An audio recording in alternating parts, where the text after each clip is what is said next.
What's up, everybody? Welcome to Big Blue Avenue. I'm your host tonight, Tom Scavetta. No Sam Cardona Norberg tonight, unfortunately, but we will have a special guest, New Orleans Saints Superfan Sean Militello from Off the Dome Sports, joining us in just a few minutes to help preview the Giants-Saints game here in Week 14. Hope everybody's doing well. Hope everybody had a happy Thanksgiving. It's been a tough season for the Giants, 2-10, folks. We won't spend much time at all on this past game. We'll talk more about, Dexter Lawrence's injury, Kayvon Thibodeaux's comments, Drew Lock being named the starter for this week.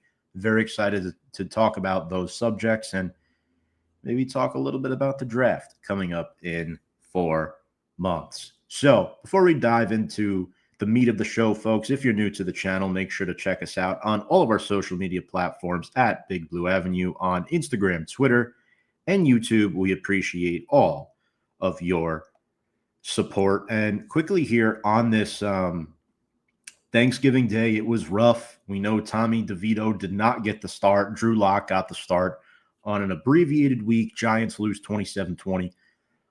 Little practice time with the ones. Not terrible stats, but he had that one awful screen for a pick six, and he also got sacked 6 times, 14 quarterback hits, and a lost fumble. He did have that nice rushing touchdown, hit Neighbors a couple times down the field, but it wasn't enough. Giants' offensive line really, really struggled in this football game, folks, and it is a huge concern moving forward. Hopefully the Giants can get back Jermaine Illuminor in Week 14 and start him at left tackle. But it'll have to be seen what happens. Tyrone Tracy Jr. only had 9 carries for 32 yards. Malik Neighbors, 8 catches for 69. Now, the big news, defensive tackle Dexter Lawrence has been placed on season-ending injured reserve with an elbow injury. He will not play again this season. His 2024 campaign sadly comes to an end. He was in the running for NFL Defensive Player of the Year. I'll be honest, it didn't work out. It was a rough season for the Giants. Lawrence was playing banged up the last few weeks. The Giants weren't getting sacks. They weren't doing much on the front 4 side of the ball, and that led to some big plays down the football field. And I will say a lot of these big plays happened when Dexter Lawrence was sidelined. So it's important to note, folks, that the Giants really need to beef up the trenches in the offseason and in the draft. Also, rookie tight end Theo Johnson suffered a foot injury. His rookie campaign is likely done as well.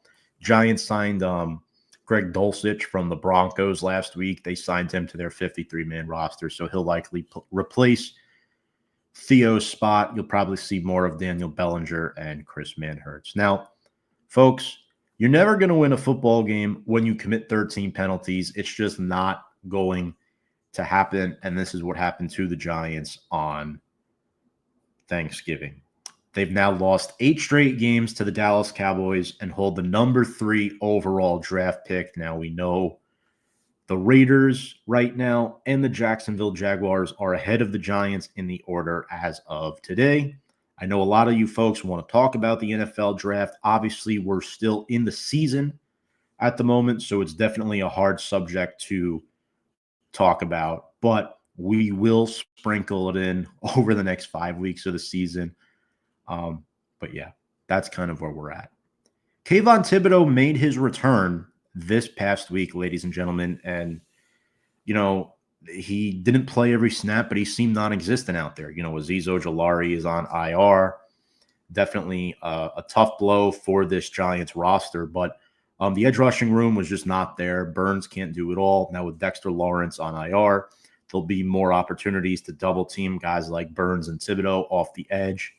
And it is concerning. Thibodeaux had some interesting comments on leadership. He said, if you don't make plays, you don't have a voice. And I don't like this comment, but I do think it was taken out of context just a little bit. I know there were some old school Giants from the 07 championship team commenting about it.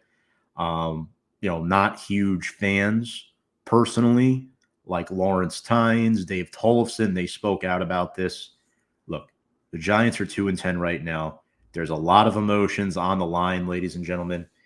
It's not easy for a 2-10 football team to keep the locker room together, and Kayvon Thibodeau just, voicing his frustration. And him this year, he hasn't played like much of a leader. But I will say Kayvon Thibodeau is a guy that I definitely want the fifth-year option on him.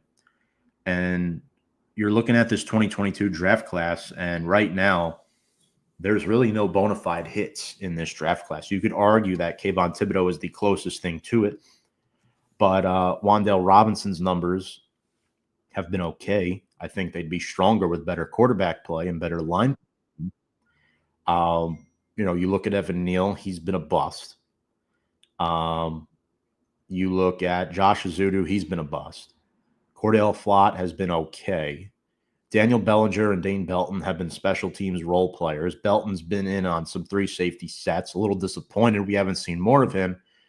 But now with Wink Martindale's departure and Shane Bowen in, we've seen less production from guys like a Dane Belton or a Kayvon Thibodeau, even when healthy. Thibodeau just 2 sacks on the season, but again, he's missed a lot of time due to injury, so you can't really fault it too much at this time. And yeah, that's pretty much where I'm at with Kayvon Thibodeau. Don't love the comments, but I understand where he's coming from.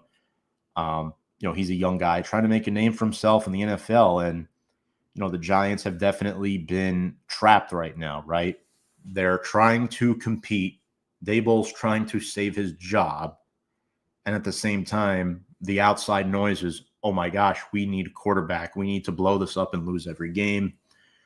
That's not the mentality that the Giants locker room has. And folks, please do remember, even though, yes, we do need a quarterback, no draft pick is a guarantee. So do not freak out if the Giants end the season picking 5th or 6th in the order, or 1st, 2nd, whatever it is, it is.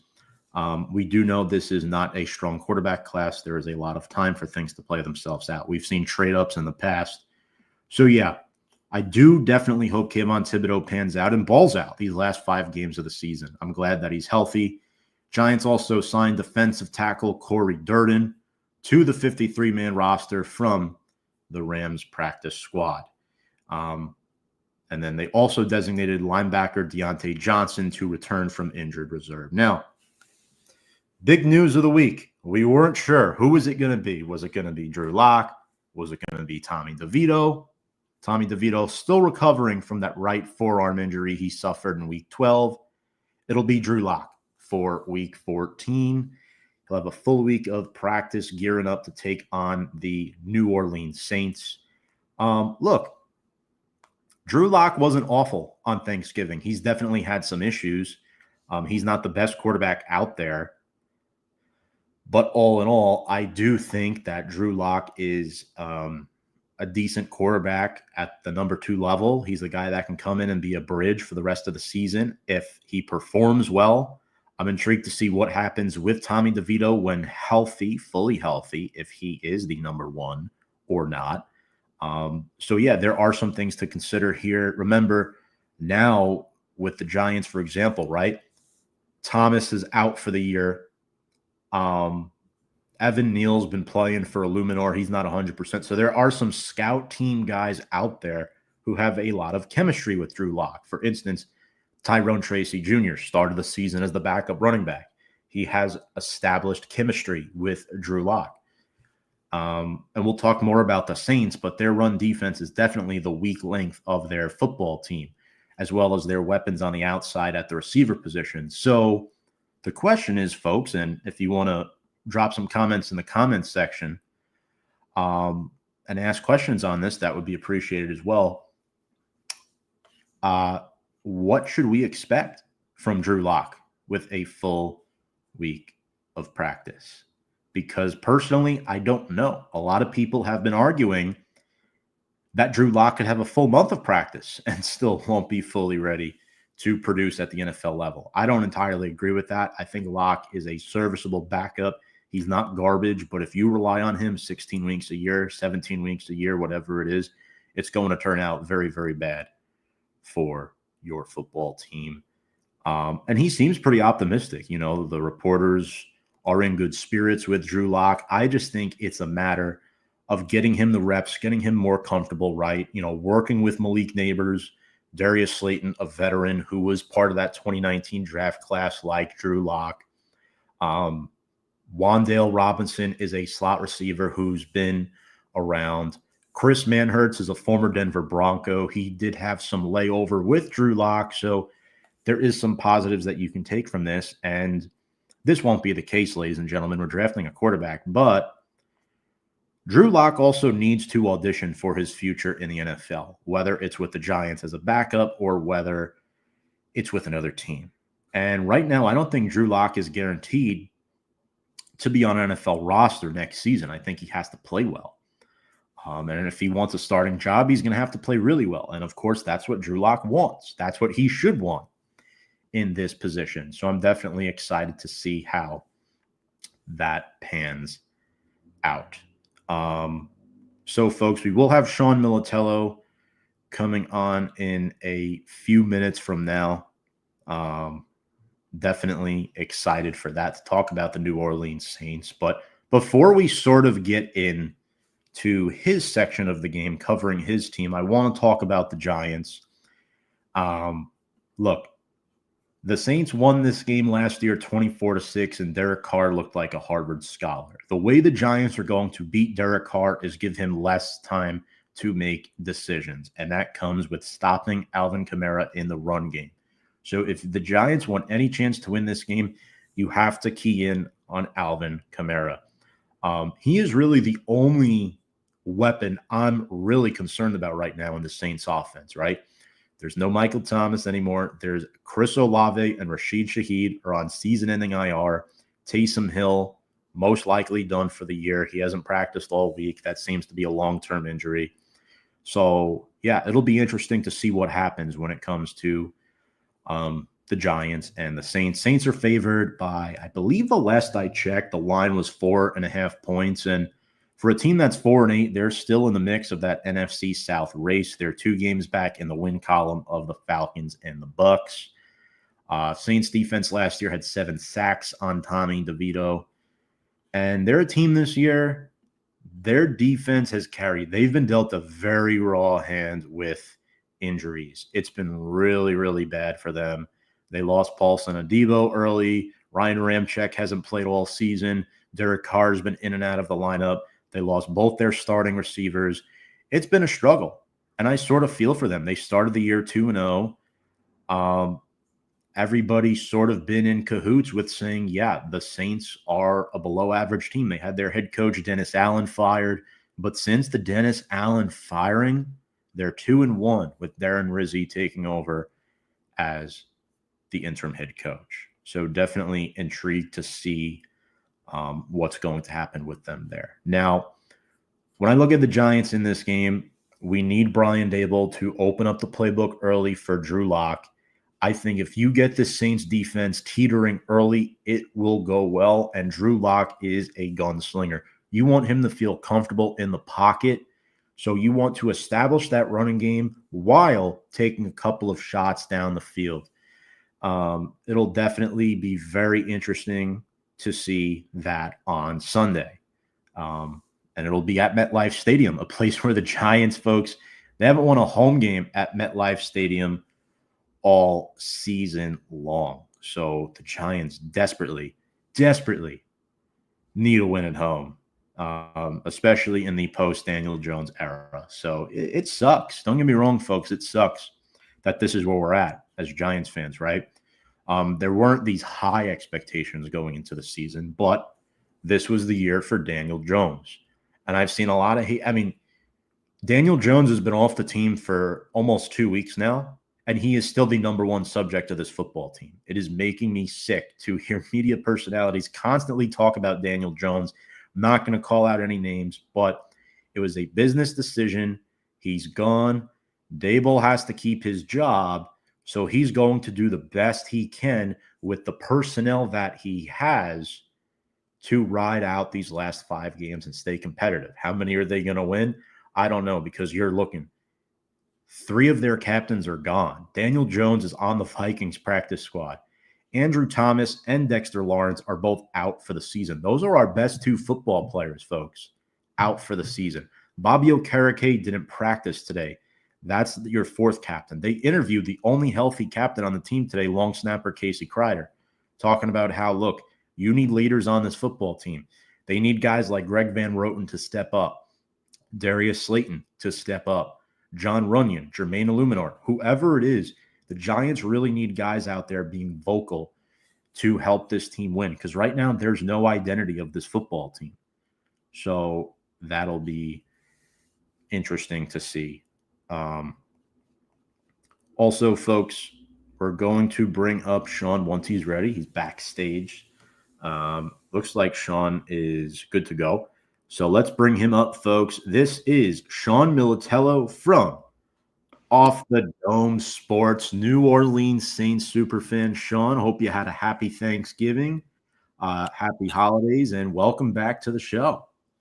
Yes, a second year in a row, we get to talk about Saints versus Giants, this time in New York instead of New Orleans. No Tommy Cutlets, but I'm fine with that. But I appreciate you for having me on, and I hope you had a great Thanksgiving as well. Absolutely. Always great talking to you. It's definitely a lot of fun. So my first question to you, we want to familiarize ourselves with the Saints a little bit. So 2-1 since the firing of Dennis Allen. You and I had some dialogue about Dennis Allen before the season started. What's changed since his firing? I think that, DA has gotten a lot of, harsh feedback from fans, analysts, probably even players. So it is this one big monkey on everybody's backs in the organization. It's like we were fighting the inevitable the whole time because we just knew that Dennis Allen wasn't the guy that could make us or continue us in being a, typical Sean Payton playoff team. That's what he was hired for. He was the successor under Sean Payton, except he's on the defensive side of the ball. So you make that hire because you want to keep what Sean Payton laid down as a foundation. You wanted to keep that going. Well, it just didn't work out that way because, for one, I think Dennis Allen is one of them coaches that are great coordinators, but they're just not cut out to be a head coach. Kind of like Steve Spagnuolo, you former head coach of the Giants, right? All about him. He used to be a defense coordinator for the Saints. Now he's doing great in KC, and I don't see why he would ever leave Kansas City and not be the defensive coordinator there. So, with that being said, summarize what I'm trying to say is I think typically you see this from a frustrating veteran team when they do fire their head coach. And normally when teams fire their head coach this early, you do see these type of streaks. 2 wins in a row, 3 wins in a row. In the Saints case, it was 2-1. They beat Atlanta. They beat Cleveland. Especially when you beat Atlanta, a rivalry. It's that really got the ball rolling. Got these veterans juiced up. It was a tough loss to the Rams, but I think the Rams are a fringe playoff team and could easily be a full-time playoff team if they didn't have the injuries to their, core wide receivers, if that makes sense. So, that's why they went 2-1. That's why they're having a small little success, is because they finally get to play with more freedom. They don't have to worry about Dennis Allen anymore. Right. And moving on to your interim head coach, Darren Rizzi. Does he have a chance to be the permanent head coach next season? Because we saw this with Antonio Pierce, and it hasn't worked out in Vegas. Could it work in New Orleans with this guy? Is the jury still out, or are you convinced that he's just a placeholder for the next guy? Unless he somehow wins out and we mathematically get into the playoffs, which our percentage went way down after the loss against the Rams, I would say yes. But knowing that we now have a slim chance to make the playoffs, it's probably not going to happen. Taysom Hill is out for the year. It seems like he was, our only chance, for contention in my opinion. So I think right now, thinking he might be the head coach moving forward. I think he would be like plan C or plan D on the list if plan A, B, C, didn't work out, because he shouldn't be your first option. And I know it's not their first option, because I can tell you now they really want Aaron Glenn, defensive coordinator from the Lions. Joe Brady was tossed in there, but I think Joe Brady's just more like a name to toss in there to say, just because, he's got Saints ties, he's got LSU ties. But Aaron Glenn is the name to watch. If you don't get him, then maybe Rizzi has a shot. But if Rizzi doesn't, continue to win, and put out above 500 record for the rest of the season, he won't have a shot anyways, if that makes sense. No, absolutely. That's a good point, too. And what the Lions have been able to do without Aiden Hutchinson, I think, speaks volumes. And also your former guy, Alex Anzalone, over with the Lions. I know he's a little banged up now, but, he definitely has had a good run in Detroit. So that could be some good familiarity for you guys. What's up, Kevin? Let's go Giants. Appreciate the comment, Kevin. It's been a rough season, 2-10. Maybe not as expected. I think below 500 was expected, but not 2-10. Speaking of changes, Sean, with a new head coach, sometimes comes a new quarterback as well. But Derek Carr's been here for a year or two now. Where do you stand with him as the Saints franchise quarterback? Do you think he'll be the quarterback once this new head coach gets hired, or are they going to look elsewhere? Could they look at Spencer Rattler for a year and try to get somebody like an Arch Manning, or what could possibly happen?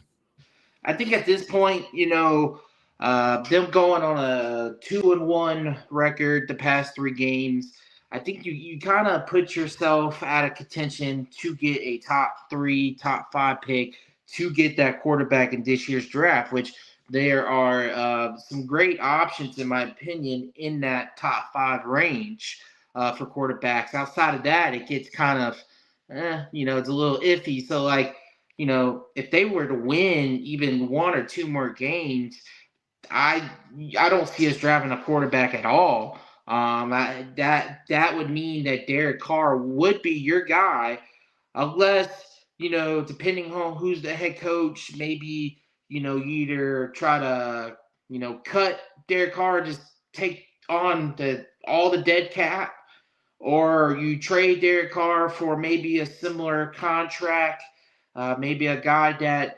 the new head coach would prefer. It just depends. Either way, he has more of a shot to be the quarterback for the Saints one more season if they keep winning. Even one more win, 5 wins, that might barely get you a top 10 pick. It's a lot of losing teams. I'll tell you this. I would take Derek Carr and the Giants right now, though, with the way things are going for us. You don't want it. Over Drew Lock, for sure. I don't even think Derek Carr is a bad quarterback. I think, he's a pretty average quarterback, and he gets paid like an average quarterback. I don't even think he gets paid that much. Us restructuring his contract, kicking the can down the road, kind of made it a little more lucrative for us. But the only way you're going to win with Derek Carr is if you have a complete team around him. He's a game manager on a really good team. If you put him in a struggling environment, it's already been proven for his entire career, besides maybe one season when he made the playoffs with the Raiders, that, if your team's struggling, he's, he might look like the best player on the struggling team, but he's still not going to help you win, is what I'm saying, if you're a struggling team. Not a difference maker. It's true. It's true. Sticking with football here, because I know we got some interesting comments. We'll get to those in a moment. I didn't know this when I looked this up. I always knew like he's been banged up, but he's never rushed for 1,000 yards in a season in his entire NFL career, Alvin Kamara, despite being held out of the end zone for the last 2 months. How has he performed as an older back? Because there's a stigma right now against older backs that they shouldn't get paid. Now, Kamara got paid before this whole trend started, and I don't want to blame it on one guy, but the contract on Christian McCaffrey really set the running back high, and then teams started overpaying. And we saw that where that got Dallas. We saw where that got other teams that paid high for these running backs. But Kamara seems to be holding his own. I think Kamara, what he does best in the receiving game as a running back, the run after the catch, just like McCaffrey would, even though I would say McCaffrey's a better rusher than Kamara. I think that helped his longevity, in the NFL. And I think, he's going to continue to be this type of running back like he's always been, he's the guy you want in your PPR league, fantasy league. Every single year he produces, per reception. See, I don't even understand why they just don't put him as slot wide receiver. But when you put that, what I'm saying, and you also got to realize he's also played with Mark Ingram, who is all-time leading rusher for the New Orleans Saints. So, he's always been paired up with somebody. He was paired up with Latavius Murray, who was like an off-brand Mark Ingram, who 6'3" and not 5'11", if that makes sense. So he's always been paired with somebody, and I think once you saw, nobody else to be paired up with him in these last few years, Jamal Williams kind of looked washed up since last season. He's kind of struggled, but now with the new contract, him being more of a proven leader of the team, because it seems like he's been the voice of the team this year. Last year, he was starting to be in that role. He's never really been that for the Saints, but now he's been like the head voice in the locker room, in my opinion, and to the media. So I think, I don't know, that kind of inspired him to finally put it on the ground. And his first 1,000-yard season, I think, is a indictment that, he's still got good amount of years left in him. Maybe this is like how Chris Johnson was when he was with the Cardinals after, his last few years after the Tennessee Titans. It's kind of the same way. He had 1 or 2 great seasons with the Cardinals, and then he kind of dropped off. I think you're going to see the same thing with Alvin Kamara. Shout out Zach Hoffman. Giants are winning the Super Bowl in the next 3 years, guaranteed. My name is Zach, and I approve this message. Hey, you're just throwing a dart with that one. It may happen, it may not. You just gotta, you gotta pray on that one. I don't know. Stop being nice, Sean. Just say it. It's not happening. Look, I know this is trolling, Zach, but I'm going to say this. If the Giants win a Super Bowl in the next 3 years, I'll pay for your fantasy championship, because it's not happening. It's not happening. They're going to come back to you, and they're going to make you pay for that if it happens. Yeah, I just don't know. It all depends on if the Giants hit that quarterback spot, right? Because we've been dealing with Daniel Jones for years now, and Tommy Cutlets is a backup, let's say that. And Drew Lock is here for a cup of coffee. He's probably not going to be here next year, so we'll see. Yeah, we'll see.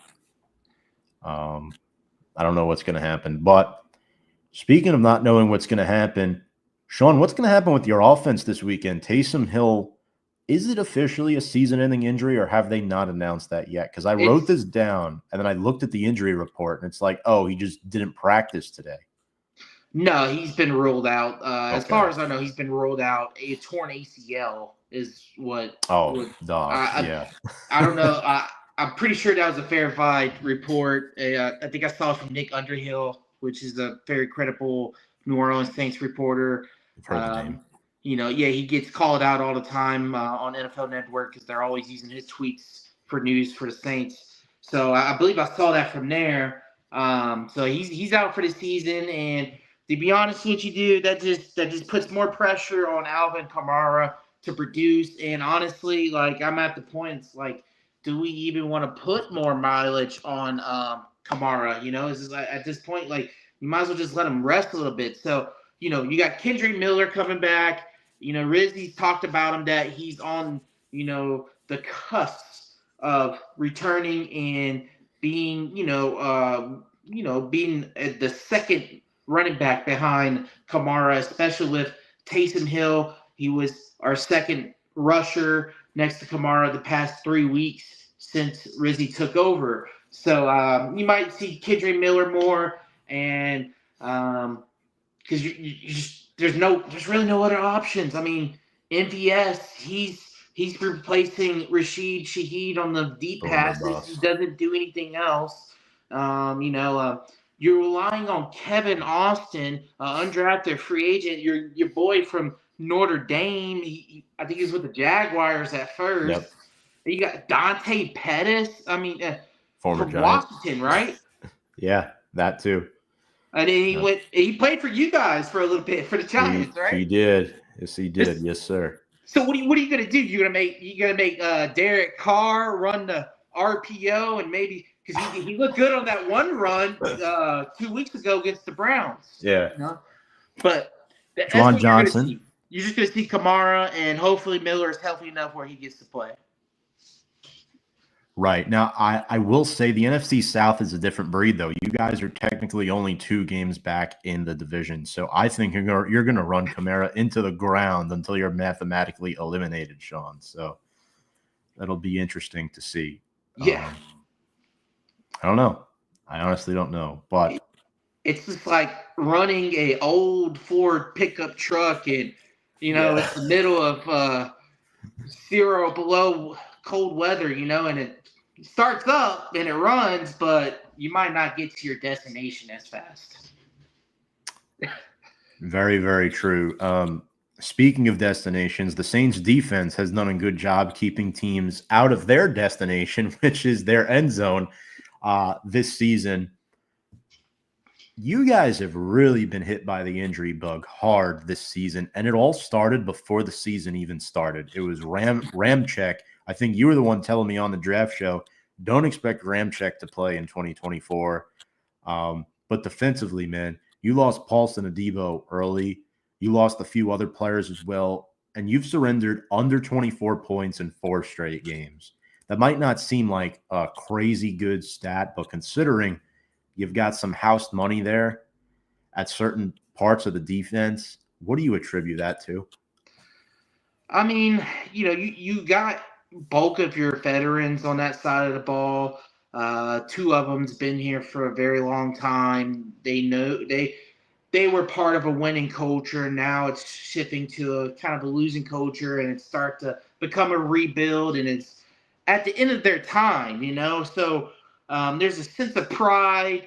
They may not be consistently good like they were in the past, but they're going to give it their entire effort. It's a very slow defense, very old defense. You got to remember, there's Tyrann Mathieu, there's Demario Davis, there's a Cam Jordan. These guys are just not going to quit, or they would have asked for a trade already and been out of here. Lattimore didn't really ask for a trade. I think he was pretty much our only asset we had to gain some sort of picks. So we had to trade him. We restricted his contract to trade him, and he's with the Commanders now. I don't think he's even played a game since he's been traded. But I'm just, you got them core veterans of the team on that side of defense, and they're just not going to quit. Lante Taylor has looked way better on the outside than versus the slot. You have Kool-Aid McKinstry pretty much as your number 1 cornerback, and he's looking pretty solid. And, you got, I can't pronounce his name, Ungo. I can't pronounce his last name. I know who you're talking about. I saw him on the depth chart. Yeah. Yes, and he's filled in the slot for Alante Taylor, and he's been doing a great job. A special teamers, a Rizzy guy. So I mean, you got depth on a defense. Look, Dennis Allen knew defense. Like, yeah, the defense hasn't been as good, but that's because they're old and slow. And, Dennis Allen isn't a defensive coordinator. He was the head coach. He had more stuff to worry about. So, yeah, the defense wasn't as good, but he knew defensive players. He knew who to draft. He knows he was the Sean Payton offensively.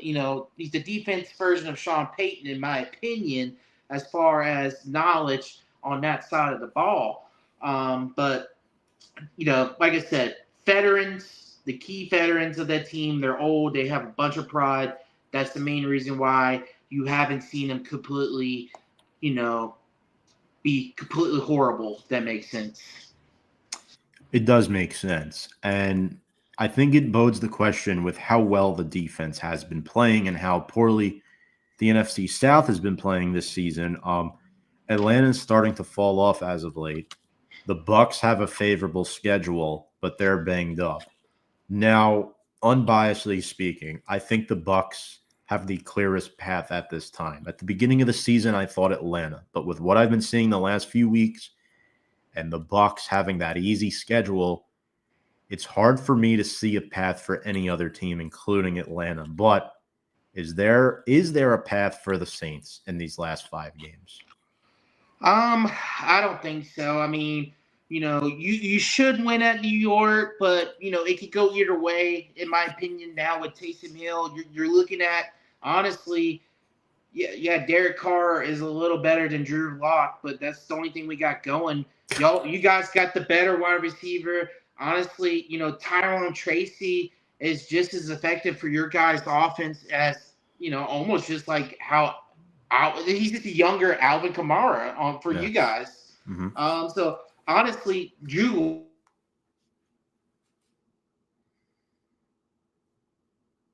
So if the defense does not come prepared against Drew Lock, he gets connection with neighbors. He gets a connection with Theo Johnson, who I like for y'all. He's looked good. He looks like he might be your guys' tight end of the future. With what's his name? He's out for injury. Well, Theo's out. Starting tight end. Theo's out. Who? Theo's out with the injury, the foot injury. He's out for the remainder of the season. Unfortunately, Theo Johnson is. Yeah, he got banged up on Thanksgiving, so he's. But you're thinking of. I think you're thinking of either Daniel Bellinger or Greg Dulcich, one of those guys. Okay, I was thinking. I was talking about Theo Johnson because I really do like Theo Johnson. Sorry to ruin your point, by the way. No, it's okay. It was a great point. Yeah. I didn't know he's injured, but so I guess y'all have to rely on Greg Dortch now. So you guys just signed him off of waivers. Did we?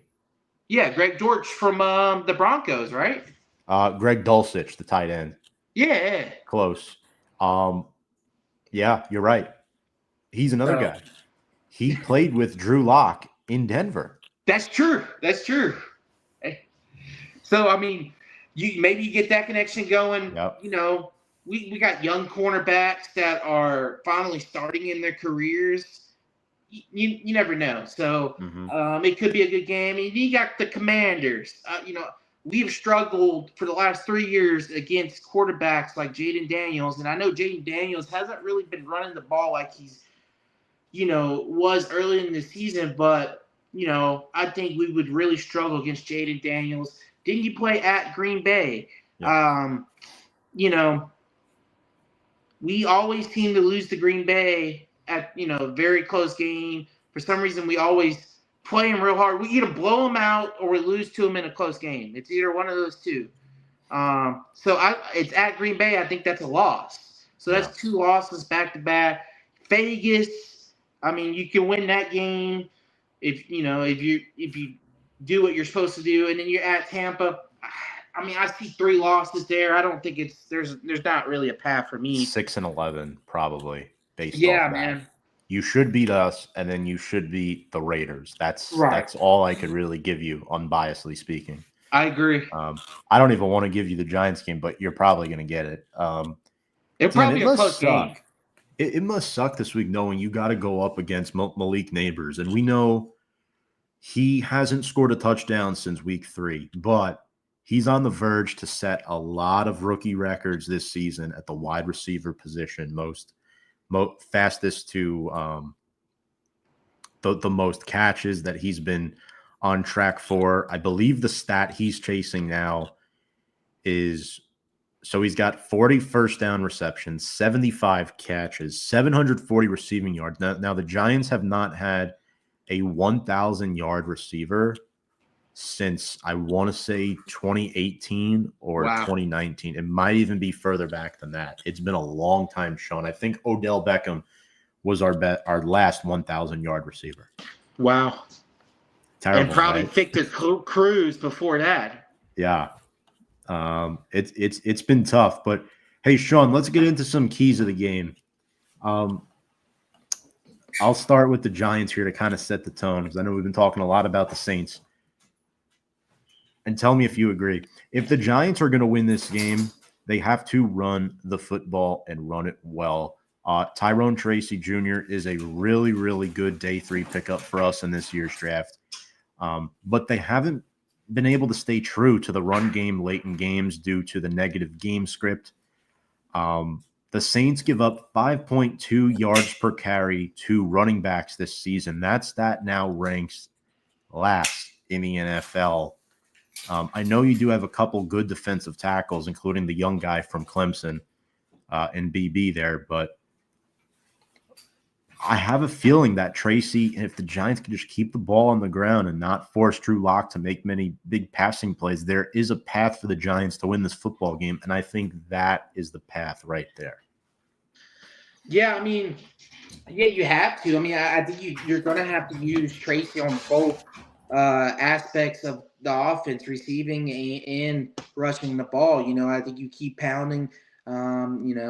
You still got Singletary, right? He's healthy. He's still there. Why not use both of them? Maybe even use Eric Gray. Use all three. I think you do run the ball against them. And when you do drop back for a pass, I think we struggle against little scat backs, little safety routes where we just give up all these yards, easy first downs to these little running backs that's just sitting there. And our defense is set up for the pass. Burries from Clemson, he's been a very good pass rushing defensive tackle. He's been our pass rush for us. Our secondary is set up for the pass as well. They can handle coverage up to a lot of time until it's too late. So you're going to have to run the ball. Once you worn down our old defense, then you could probably get Malik Neighbors into the game, start going to him. Your corners might be a little tired. It's just whatever you could do just to gas our defense, the better chance you will have to get the most yards per attempt, to get into the red zone to score. So you just got to gas our defense because we're old. So if you find a way where you can just constantly pound it, control it in the trench, control it in the trench, constant, get 3 or 4 yards per carry, you have a pretty good chance. Yeah, I definitely agree with that too. I think getting to Derek Carr, Giants had over a 10% sack rate heading into last week, but the defense has just 1 sack in over their last 3 games. And in fact, Carr this was crazy when I read it. Carr has not been sacked more than once in a single game this season. Incredible. Yes. So it is crazy considering the injuries we have had. But with Clint's new offensive scheme, I think it's made it easier for Derek Carr not to get sacked as much because, quite frankly, he's not passing the ball as much. I think he's the type of quarterback you do want to keep under a certain amount of passing attempts. It's kind of just like, how the 49ers use Brock Purdy, and if Christian McCaffrey or whoever they have in that backfield, because it seems like whoever they throw back there does pretty good.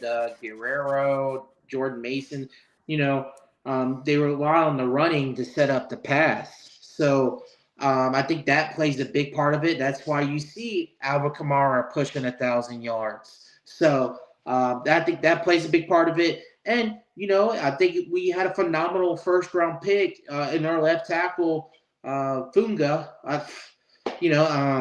And then, Penning has been huge at the right tackle position. He's one of the best run-blocking right tackles in the league. He's consistently getting high PFF grades, which I don't quite value PFF grades, but a lot of people use that as a source to grade players. So why not put that out there? Because he's, rated high, and Eric McCoy is easily one of the best centers in the league, definitely top 5. So I just feel like they've done a good job. The backups we have brought in, shout out to Matt Grovin, which I don't think he's even on our team anymore. I think he went to our practice squad or went to somewhere else. He stood in for Eric McCoy. He also did a pretty good job. So I don't quite remember who our offensive line coach is, but I think we did move on from Doug Marone. I don't think he's the offensive line coach anymore. So whoever that is doing a great job, Yeah, I think it's John Benton now, the O-line coach. I think he took over, but yeah. Sorry, folks, little blunder there, but yeah, it'll be interesting to see what happens with the Saints offensive line. To build off that point, this is Penning's first year as a full-time starter. He's played 99% of the snaps. He's been called for 5 holding penalties, and he's only allowed 3 sacks. So again, not awful numbers in the pass blocking game either. And then Fuaga has played 98% of the snaps as a rookie, only 1 holding penalty all season. He's allowed 5 sacks, but again, rookie tackles take time to adjust. But Andrew Thomas was a rookie, folks. Us Giants fans know he's regarded as one of the top left tackles in the NFL. He gave up close to 10 sacks his rookie year. It was not pretty for him. So Talise Fuaga, I think, has done a fine job. Sean, what's your key to the game? Our key to the game is, you have to get Kamara active and going. You gotta, you gotta do what we just said, what the Giants have to do. You gotta establish the run. Establish the run. You guys have a fast defense as well. So run after catch opportunities might not be there against you guys. So you do have to establish the run. You do have to establish physical dominance in the trenches. Jawan Johnson, I think, is a sleeper, like as in a factor in the passing game.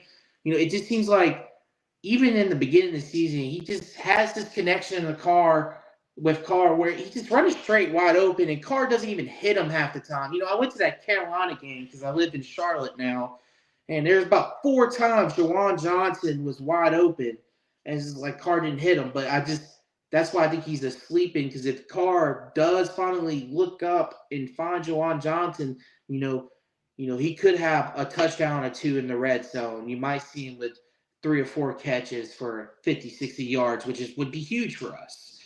Considering our leading receiver last week was Taysom Hill, I believe, right? Yep.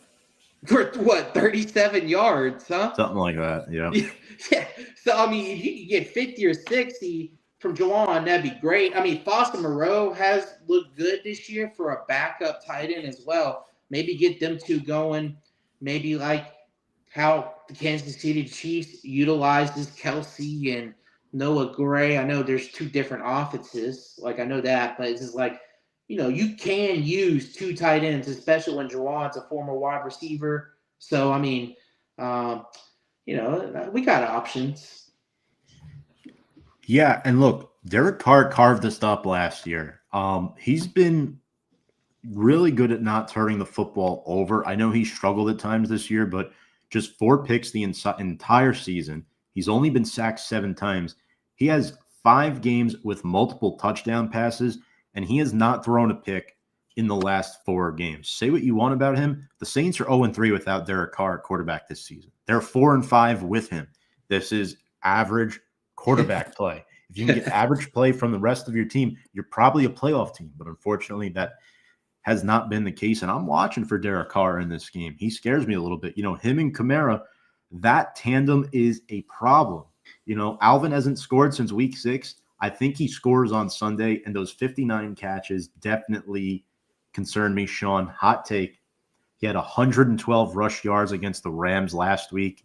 He will surpass that against the Giants this week and get 1,000 yards rushing for the first time in his NFL career. Book it. You heard it here first. Well, I hope that happens because, Alvin Kamara deserves it. He's definitely a fan favorite. Even though I was a guy, I apologize, even though I was a guy that was kind of wanting him to kind of move on because I wanted to start the rebuild process. But honestly, if he continues to stay loyal, he's willing to be the leader of this team, and I think that alone is a valuable asset. And I would love to see that. The Who Dat Nation would have at least something to cheer for this season if he does do it. So he's arguably already a top 10, not if not top 5 all-time Saint already. So which is crazy because for a franchise that did a lot of winning in the 2000s and 2010s, they spent half their years losing. So we've actually had a lot of good players. So him to be already top 10, top 5 in Saints history, maybe he'd be second or third best when he comes retirement. I mean, that says a lot. It does. And with that being considered, you mentioned Juwan Johnson before. Any other players to watch the Saints, maybe one or two of the Giants that everyone should have their eyes on this Sunday? Yeah, like I mentioned, Kendre Miller, if he's healthy, if he's ready, that's a guy to watch out because there's not much tape on him. And, he does get 4 or 5 yards per carry, if I'm not mistaken. That average could be wrong, but very small sample size. But, he has shown that he has the ability. He just can't stay on the field. Bub Means, if he gets to play, I know he's on the injury report, but I think he's listed as a full practice. There was times where he showed flashes, but I don't think he's developed. Derek Carr doesn't do well with young rookie wide receivers besides Olave because you see A.T. Perry's not on the team anymore. That's because he's never developed chemistry with Derek Carr, and Bub Means, I feel bad for him. If he was with Spencer Rattler, he had a better connection with him. That'd be another guy to watch out for. But other than that, there's really not much. Mason Tipton doesn't do anything. So he plays 80, 90% of the snap count, but literally doesn't do anything. I guess they just got him in there for blocking, See this comment from your boy here, Sean? Ryan, I don't know what to say. I mean, yeah, I told you 5.8. Yeah. I'm looking for the Giants. I'm looking at Malik Neighbors and Tyrone Tracy specifically on the offense that really have to get things going for Big Blue this week. Sean, you've been watching Malik Neighbors for a while now. You're a big fan of his. I don't know if Alante Taylor's going to play, but it should be very interesting to see what happens with Malik Neighbors this weekend against the Saints. Yeah, man. I don't, Alante, I like Alante a lot. I think he's an aggressive corner, but when you're an aggressive corner, you tend to get beat, at time to time. So Malik Neighbors is not a guy to play with. Knowing him from LSU and it's just don't let him, if you let Neighbors catch the ball. It's kind of like Tyreek Hill. It's like Tyreek Hill. If you let him catch the ball and you give him just the smallest of space, that's a mistake. So Malik Neighbors is one of the better run after catch wide receivers I've seen in a long time. He's also one of the better route runners as well. He's got he's this movement with him that seems to find his way to be more open. So. Yeah, man, it's going to be an interesting matchup, but, I can easily see Neighbors getting I think he had 8 catches last game, didn't he? Yes, 8 receptions for 69 yards last week. So I think you will see something similar. I think, you will see about 8 catches, about 70 to 80 yards. If he gets a touchdown or two, that means the Giants are winning. Yeah, I think the problem with the Giants this game, if they have any chance of winning, they need Evan Neal and Jermaine Illuminor to play. And that's crazy. I'm saying Evan Neal needs to play because he is not good at all. But they need those two back at tackle. He's been off this year. He has touchdowns, but he's played better the last couple of weeks. And then Raheem Nunez-Roches did not practice with a neck and a shoulder injury. That's on top of losing Dexter Lawrence for the season, which is why, Sean, I said earlier, I think Kamara is going to feast on this defense. The run defense is not there. It's not. It's terrible. No, I mean, Dexter Lawrence, not having Dexter Lawrence is a huge loss. I wish the Saints can get a Dexter Lawrence type player, right. You need that in the modern NFL. He's just like Chris Jones in a way, it's just that type of defensive line. Maybe Brees could be that. You never know. Yeah, Brees is a good player. Look, I think he's solid. 2.5 sacks over the last 2 games, 6.5 this season. Carl Granderson is not bad either. Those guys have really come to play. We know Cam Jordan and Demario Davis are the elder statesmen on this Saints defense. But all in all, Sean, I still think even though Cesar Ruiz and Nick Saldiveri are banged up, I don't see this from keeping Kamara to run all over the team. So with that being said, let's get into our game predictions. Who's winning and what's your final score? I'm just going to go Saints 22-17. All right. Appreciate the generosity, folks. Eric McCoy and Lucas Patrick coming back for the Saints as well. True. Coming back on. That guy, Passignon, I don't know how that's you say his name, but he crushed us last year. He had like 2 or 3 sacks in that game against the Giants. He's huge, too. He's like 6'8". Yeah. I'm going to go a step further. I'm going to say Saints win 25-17. There you go.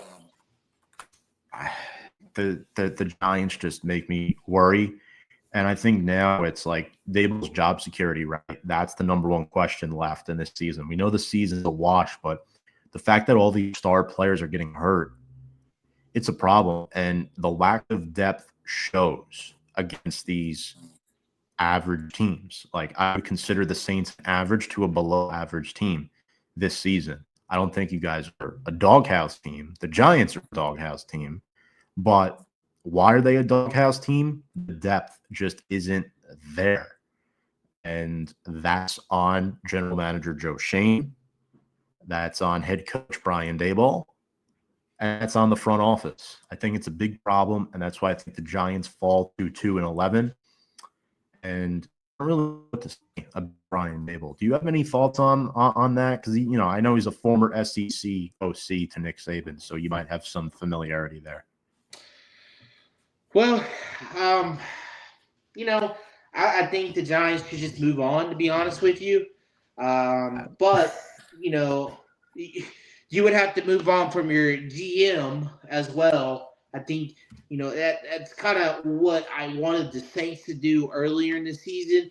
But there's no way Mickey Loomis is going anywhere for the Saints. And I don't know how it is for you guys and how you guys' GM is so – because, Mickey Loomis is eloped into the organization. That's why he won't go anywhere. So, I think you guys just need a clean sweep. And, I think you guys would be a perfect fit. This might just sound corny or cheesy, and it might just, this is what everybody says, but I truly do believe it. Like, you guys are a candidate to hire Dion and draft Shador. I think you guys have the weapons to put around him. And I know it's not the greatest, it's not – I know you probably think that's crazy. I hate it. I hate it. I don't think it's going to happen. But I think it can work, though. You already got Malik Neighbors. Tyrone Tracy would be great with Shador. It would be just like having the pro version of the Colorado Buffs. I mean, It won't. He won't survive in New York. That's the thing with Shador. I don't think he'd handle the New York media. I think he would blow up and it would end really bad. That's my opinion personally, but we'll see. We'll see. I mean, who else is going to be able to handle New York? I mean, the other New York team Jets are struggling as well. You guys both have been struggling for years, like the Jets and Giants. Like, who would be the best option for you guys? Like, you might as well just think outside the box at this point because, what other options? I want Mike Vrabel. That's what I want, personally speaking. Oh man, I don't know about that, man. I think he's a great head coach. I mean, he's former coach of the year, brought a Titan team consistently to the playoffs.